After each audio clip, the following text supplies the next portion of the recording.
हम हरा धनिया, हरी मिर्ची, अदरक, देन लाल मिर्ची, नमक, हींग, सौंफ, पुदीना पाउडर, जीरा पाउडर और गरम मसाला डाल देंगे और मिक्स कर लेंगे।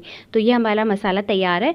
अब रोटी की लोई को हम अच्छे से थंब की मदद से फैला लेंगे। इसमें हम 2 बड़े चम्मच भर के स्टफिंग डालेंगे और इसको सील कर देंगे। जैसे हम कचौरी को सील करते हैं ना, बिल्कुल उसी तरह के आपको इसको सील करना है। एक्स्ट्रा जो पार्ट है उसको डिस्कार्ड कर देंगे और हल्के हाथों से इसको लोई ले लेंगे। और अब हम सूखे आटे की मदद से कोट करके इसको हल्के हाथों से बेल लेंगे। अभी तवे पे हम इसको डालेंगे।